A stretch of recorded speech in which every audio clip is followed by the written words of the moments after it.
사자와 함께 아침을 먹고 치타와 달리기를 하며 세상에서 가장 치명적인 뱀들을 사냥해보고 싶으신가요? 그렇다면 아프리카의 심장이라 불리는 나라 케냐로 떠나보세요. 이곳에서는 상상도 못할 야생적인 경험들을 할 수 있습니다. 오늘 영상에서는 케냐에만 존재하는 독특하고 기이한 15가지 현상을 함께 살펴보겠습니다. 아마 이 나라에서 벌어지는 일상에 깜짝 놀라실 겁니다. 19번 소똥으로 집을 짓는다. 마사이족의 삶은 많은 이들에게 놀라움과 흥미를 안겨주며 이들이 집을 짓는 방식 또한 사람들의 호기심을 자극합니다. 마사이 사람들은 집을 지을 때 소똥을 사용합니다. 다소 이질적으로 느껴질 수 있지만 이는 실용적인 이유와 과학적인 설명이 있습니다. 소똥은 마르면 연료처럼 타는 성질이 있어 마사이의 전통 가옥을 만드는 데 사용되는 점토와 마른 풀을 굳히고 단단하게 만드는 데 쓰입니다. 소똥은 점토와 마른 풀과 혼합되었을 때 날씨에 잘 견디고 방수 기능도 있는 튼튼한 건축 재료로 변신합니다. 이 재료는 처음에는 강한 냄새가 날 수 있지만 건축에 사용되고 나면 악취가 거의 사라지고 오래도록 견고함을 유지합니다.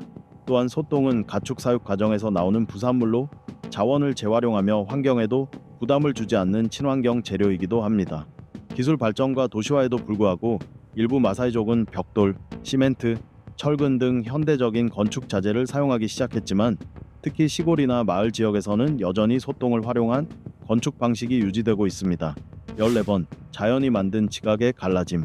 케냐를 방문하면서 대지 위의 거대한 균열, 즉 아프리카 대륙을 둘로 가르는 자연의 경이로움과 사진을 남기지 않는다면 여행이 완전하다고 할 수 없습니다. 5,000km 이상 남쪽으로 뻗어 있는 그레이트 리프트 밸리는 지금으로부터 약 3,500만 년 전 지구 내부 요소 간의 충돌로 인해 지표면에 거대한 틈이 생기면서 형성되었으며 지금도 계속 변화 중입니다. 이곳에서는 지각이 팽창하면서 최대 해수면보다 150m 깊게 내려간 깊은 골짜기들이 형성되어 있습니다. 그레이트 리프트 밸리를 방문하면 웅장한 화산 산맥과 황량한 대지, 고요하고 깊은 호수들이 어우러진 장대한 풍경을 감상할 수 있습니다. 이러한 거친 자연 요소들이 모여 독특한 지형을 만들어내며 자연을 사랑하는 이들의 발길을 사로잡습니다. 특히 이 계곡을 방문할 때는 수많은 플라밍고가 모여드는 나트론 호수 레이크 나트론에도 꼭 들러보세요. 이곳에서 우리는 하늘을 가로지르며 날아다니는 플라밍고들의 숨막히도록 아름다운 장관을 감상할 수 있습니다. 세계 플라밍고 개체수의 절반 이상이 이 유명한 호수에 모여듭니다. 6번 하이에나 장례 풍습. 케냐를 여행하면서 마사이족 마을을 방문하게 되면 묘지를 전혀 볼 수 없다는 사실에 놀라게 됩니다. 마사이족은 사람이 죽으면 화장을 하거나 땅에 묻지 않고 시신을 숲속 깊숙이 하이에나가 서식하는 곳에 두어 함께 자연스럽게 분해되도록 합니다. 이 풍습은 마사이 언어에 따라 응에랑에라 혹은 응에랑웨라라고 불리며 응에릉엘 또는 응게릉엘라고도 합니다. 마사이 문화에서 하이에나는 신성한 동물로 여겨지며 죽은 자의 시신을 먹는 행위는 영혼의 세계와 연결되는 방식으로 해석되기도 하고 시신이 빠르고 완전하게 분해되도록 돕는 자연스러운 과정으로 여겨집니다. 이는 삶과 죽음의 순환 속에서 존재하는 변화와 환생의 한 부분으로 받아들여지며 공동체나 가족에 따라 방식이 조금씩 다를 수 있지만 전통적인 문화 맥락에서는 죽음을 대하는 매우 중요한 의식으로 여겨지고 생명과 죽음에 대한 경외심 속에서 이루어지는 행위입니다. 12번 성인식을 위한 치아 발치. 마사이족을 방문하면 이곳의 남성들이 웃을 때 아주 이상한 점을 발견하게 될 것입니다. 바로 그들의 치열에서 하나의 앞니가 빠져 있다는 것입니다. 이유는 바로 성인식 동안 치아를 발치해야 하기 때문입니다. 귀를 뚫고 치아를 발치하는 것은 마사이족 남자들에게 성인이 되었음을 나타내는 상징적인 행위입니다. 이 과정은 보통 마사이 소년이 성인이 되는 14세에서 16세 사이에 이루어집니다. 특별한 의식에서 소년들은 성숙함을 증명하기 위해 여러 가지 시험과 도전을 견뎌야 합니다. 이 의식의 일환으로 치아를 발치하는 과정이 포함되기도 합니다. 이때 부족의 장로가 직접 나서서 소년들의 앞니를 하나씩 발치합니다. 이 의식에서 치아를 발치하는 이유는 젊음을 나타내는 상징과 불필요한 미를 제거하는 것과 관련이 있을 수 있으며 또한 소년들이 부족의 의식과 전통에 대한 힘과 의지를 보여주는 방법으로 여겨집니다. 치아 발치 의식이 끝난 직후 이 젊은 남성들은 성인으로 인정받으며 이제 그들의 삶과 관련된 모든 결정을 내릴 권한을 부여받습니다. 그들은 창과 칼을 받아 사냥을 나가게 되고 물론 아내를 선택할 수 있는 권리도 얻게 됩니다. 10번 마사이 마을. 우리는 케냐에서 많은 아름다운 풍경을 탐험해 왔습니다. 이제 이 나라의 매혹적인 문화에 대해 알아볼 시간입니다. 그 중에서도 마사이족은 케냐 문화의 전형적인 예시라고 할 수 있습니다. 마사이족의 특별한 점은 그들이 야생 동물을 사냥하거나 죽여서 음식을 만들지 않는다는 것입니다. 마사이족은 주로 가축인 소, 양, 염소의 고기만을 소비하며 녹색 채소는 좋아하지 않습니다. 그들은 마을과 가축을 보호하기 위해서만 야생 동물과 마주치게 되며 그로 인해 마사이족은 자연보호구역에 거주할 수 있는 허가를 받습니다. 마사이 마을은 보통 여러 명의 아내와 자녀를 둔 부족장의 집입니다. 그들은 전통적인 생활 방식을 고수하며 도시화에 저항하면서 자연과 조화를 이루며 살아갑니다. 전통 의상을 입고 마을의 여성들이 만든 흙집에서 생활합니다. 이것은 남자가 집을 짓고 여자가 가정을 만든다는 일반적인 개념과는 정말 다른 점입니다. 다음 부분에서는 이 민족의 문화에서 더 많은 특이한 점에 대해 이야기해 보겠습니다. 10번 남성들의 다처제. 많은 남성들이 마사이 남성들을 부러워할지도 모릅니다. 마사이 남성들은 여러 아내를 동시에 맞이할 수 있으며 모든 일을 철저하게 돌봐줄 수 있기 때문입니다. 마사이 남성은 여러 명의 아내를 맞이할 수 있습니다. 아내의 수는 그의 부에 따라 달라지며 정확히 말하면 그가 소유한 가축의 수에 따라 계산됩니다. 마사이 마라 마을은 종종 혈연으로 연결된 큰 가족을 이루고 있습니다. 아버지는 여러 아내를 두고 각 아내는 여러 자녀를 낳고 그 자녀들은 차례로 손자 손녀를 낳게 됩니다. 그래서 때로는 수백 명의 주민을 가진 마을이 하나의 남성의 아내나 자녀들로 이루어진 경우도 있습니다. 결혼할 때 신랑의 가족이 신부의 가족에게 주어야 하는 지참금은 가축으로 계산됩니다. 여자가 더 아름답다면 지참금으로 주는 가축이 더 많아지며 그 양은 몇 마리의 소에서 수십 마리, 그 이상이 될 수 있습니다. 혹독한 환경에서 살아가는 여성들은 대부분 집안일을 담당하므로 그들의 아름다움에 대한 개념은 전혀 다릅니다. 마사이 여성의 아름다움을 평가하는 중요한 기준 중 하나는 그녀가 집안일을 성실히 잘하며 강인한 모습이어야 한다는 점입니다. 마사이 마라 여성들은 그들의 아름다움을 더욱 존중받기 위해 귀를 뚫는 전통을 가지고 있습니다. 그들은 꽤 큰 귀걸이를 여러 개 착용할 수 있습니다. 하지만 귀를 뚫는 것은 여성만의 전통이 아니라 마사이 남성들도 귀를 뚫을 수 있습니다. 그리고 귀 구멍이 클수록 더 아름답다고 여겨집니다. 9번 수도 나이로비. 수백만 명이 사는 도시에서 사자, 코끼리, 코뿔소, 그리고 다른 야생 동물들이 거리에서 자유롭게 돌아다닌다고 믿을 수 있나요? 판타지 이야기처럼 들릴 수 있지만 실제로 케냐의 수도 나이로비에서는 이런 일이 일어나고 있습니다. 나이로비는 케냐의 수도이자 이 아프리카 국가에서 가장 큰 도시입니다. 나이로비라는 이름은 마사이어에서 유래한 앵카레의 나이로비로 이는 차가운 물을 의미하지만 더 잘 알려진 별명은 햇살의 도시입니다. 이 도시는 많은 교외 지역과 빌라들로 둘러싸여 있으며 나이로비 카운티를 형성하고 있습니다. 이곳의 면적은 696마레르9이며 해발 고도는 1160m입니다. 나이로비는 케냐 남부에 위치한 나이로비 강을 따라 자리하고 있으며 인구는 40만 명에 달합니다. 이는 동아프리카에서 가장 높은 도시 인구를 자랑합니다. 1899년 습지와 사람이 살지 않는 지역에서 시작된 나이로비는 이제 아프리카의 정치 및 금융 중심지로 자리 잡았으며 고층 건물과 상업 중심지가 곳곳에 생겨났습니다. 나이로비를 방문하는 관광객들은 잠들지 않는 도시로 알려진 활기차고 분주한 분위기에 푹 빠지게 됩니다. 특히 나이로비는 한때 아프리카의 사냥 수도로 알려졌습니다. 풍부한 자연 교외 지역과 다양한 야생 동물들이 어우러져 이 땅의 특성을 형성합니다. 오늘날 야생 동물들이 보존된 덕분에 나이로비는 아름다운 풍경을 감상하고 희귀하고 소중한 동식물들을 만날 수 있는 이상적인 여행지로 변모했습니다. 여기서는 관광객들이 편안하게 관광을 즐기고 동물들에게 먹이를 주거나 사진을 찍으며 체크인도 할 수 있습니다. 나이로비는 야생 동물들이 자유롭게 돌아다니는 유일한 수도입니다. 도시의 고층 빌딩에서 관광객들은 멀리까지 바라보며 근처에서 많은 야생 동물들을 볼 수 있습니다. 이는 매우 흥미로운 경험이며 나이로비를 방문한 많은 사람들이 이 경험을 사랑합니다. 8번 라무섬. 우리는 종종 케냐의 내륙 보호구역에만 주목하지만 이 나라에는 또 다른 멋진 장소, 바로 아름다운 라무섬이 있습니다. 라무섬은 케냐 북부 해안에 위치한 환상적인 여행지로 소말리아와의 국경 근처에 자리 잡고 있습니다. 이곳은 동아프리카에서 가장 오래되고 아름다운 섬 중 하나로 전통적인 스와힐리 건축, 좁은 거리, 붉은 벽돌집들, 꽃이 가득한 길로 유명합니다. 라무는 이 지역에서 가장 중요한 문화적, 역사적 중심지 중 하나입니다. 유네스코 세계문화유산으로 지정된 역사적인 라무 마을에서는 고전적인 건축 양식, 좁은 골목, 고대의 집과 사원 같은 역사적인 장소들을 통해 과거로의 여행을 할 수 있습니다. 건축적, 역사적 아름다움 외에도 라무는 셀라 해변과 만다 해변 같은 아름다운 해변을 자랑합니다. 이곳에서 관광객들은 깨끗한 푸른 바다를 즐기며 서핑, 스노클링, 카약과 같은 활동을 할 수 있습니다. 라무에서 빼놓을 수 없는 경험 중 하나는 전통적인 다우보트를 타고 항해하는 것입니다. 또한 현지 어촌 마을을 방문하거나 스와힐리 공동체의 일상에 참여하는 것도 흥미로운 체험이 될 것입니다.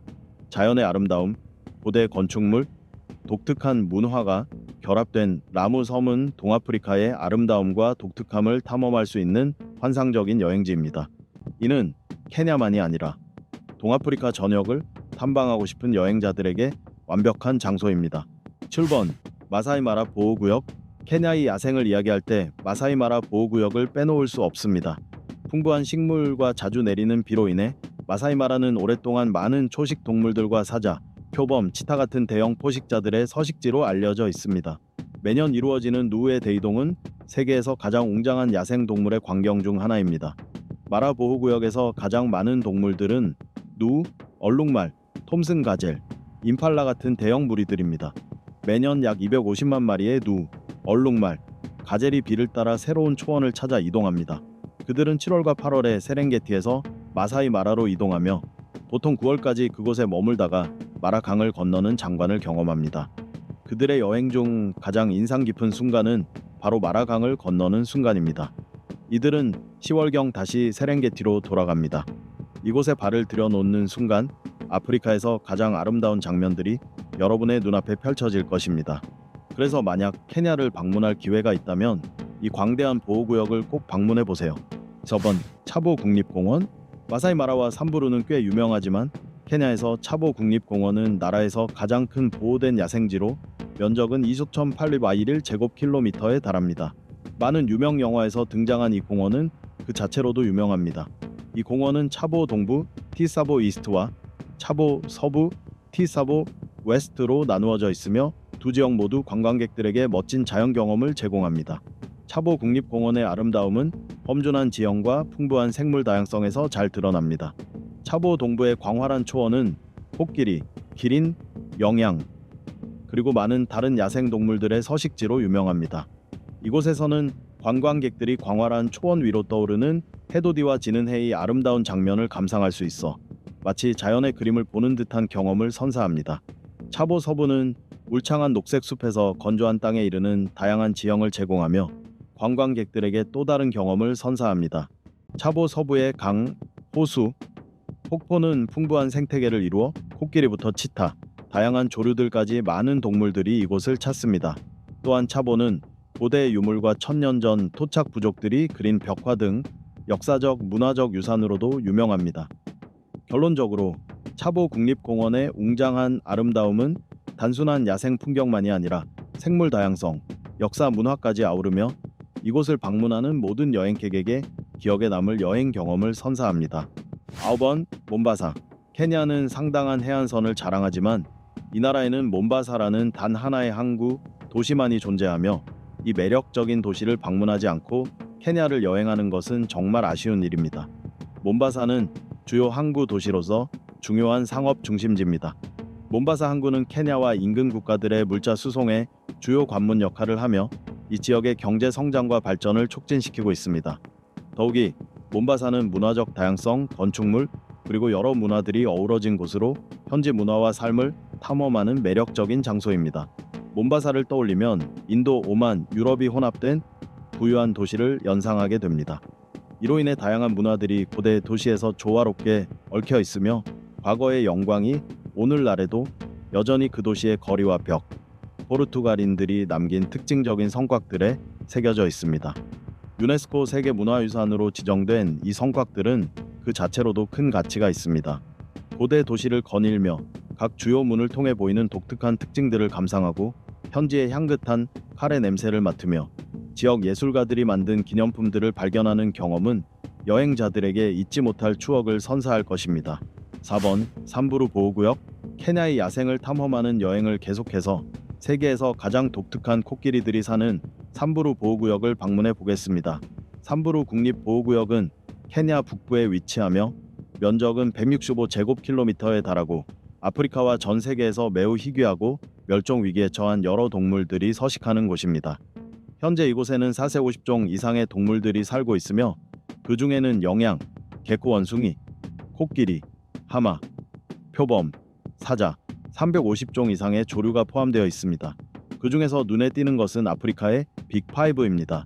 사자, 표범, 코끼리, 케이프 버팔로, 그리고 코뿔소입니다. 특히 이 보호구역의 코끼리는 정말 거대하며 심지어 자연에서 거의 들을 수 없는 놀라운 현상인 두 마리의 쌍둥이 코끼리를 볼 수도 있습니다. 알토라는 어미 코끼리는 두 마리의 암컷 새끼 코끼리를 출산했습니다. 코끼리의 쌍둥이 출산은 자연에서는 거의 살아남지 못하는데 그러나 코끼리 구조단체는 알토의 쌍둥이에 대해 희망적입니다. 이 보호구역은 최근에 폭우로 풍부한 먹이가 있어 이 쌍둥이가 기적을 일으킬 수 있을 것이라고 믿고 있습니다. 그리고 지금 케냐를 방문하면 이 사랑스러운 쌍둥이 코끼리들과 멋진 사진을 찍을 수 있을지도 모릅니다. 3번 헬스게이트 국립공원. 몬바사의 분주한 도시를 잠시 떠나 세계의 지옥으로 가는 문을 향해 떠나봅시다. 걱정하지 마세요. 그 문 뒤에는 실제 지옥이 아니라 오히려 작은 천국이 있습니다. 케냐 나이로비 북서쪽에 위치한 헬스게이트 국립공원은 그 무서운 지옥의 문으로 유명합니다.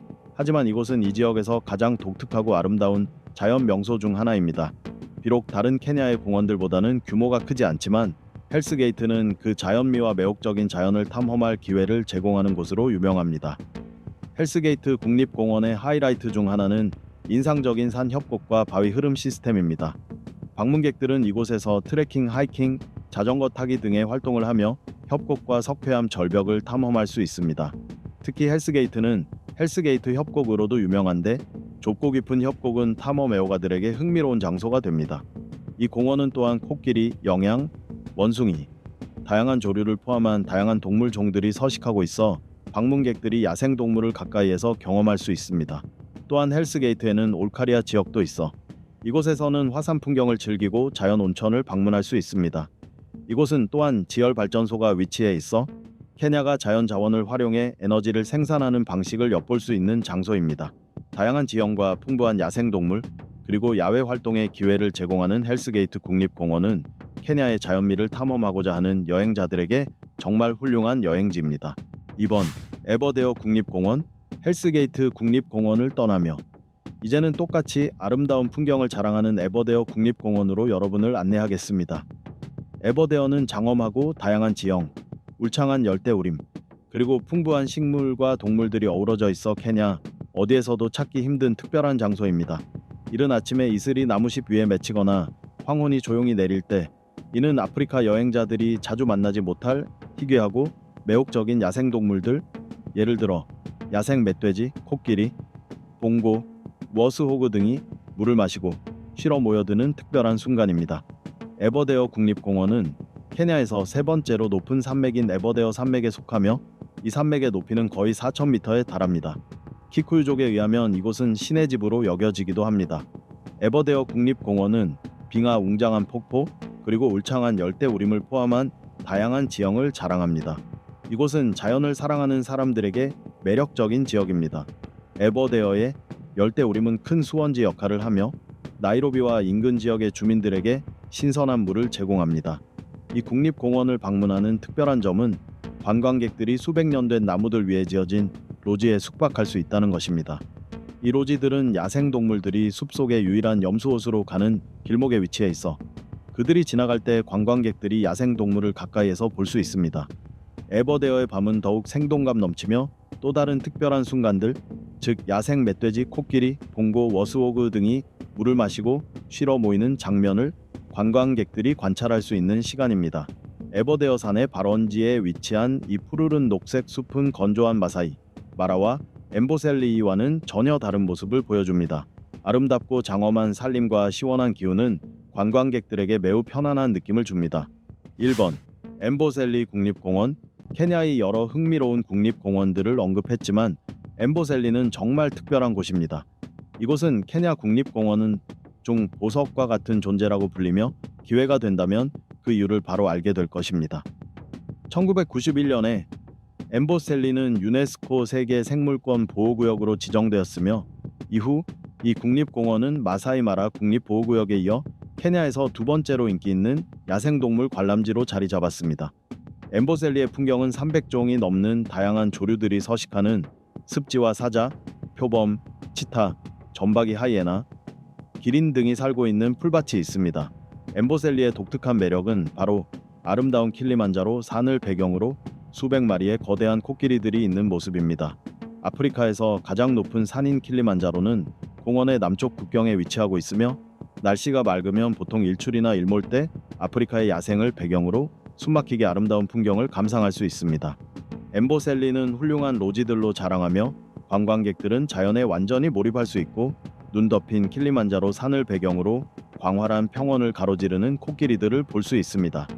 엠보셀리는 긴 건기와 드문 식물들이 있어 야생동물을 쉽게 관찰할 수 있기 때문에 케냐에서 가장 유명한 야생동물 관찰지로 알려져 있습니다. 공원 내에는 포식자가 존재하기 때문에 방문객들이 걸어 다닐 수 있는 구역은 몇 군데로 제한되어 있습니다. 그중 일부는 공원 내에서 가장 아름다운 풍경을 자랑하는 지역으로 그곳에서 멋진 자연을 만끽할 수 있습니다. 또한 우기에는 엠보셀리로 가는 도로가 통행 불가능해지므로 방문하기 가장 좋은 시기는 6월부터 10월 그리고 1월에서 3월 중순까지의 건기입니다.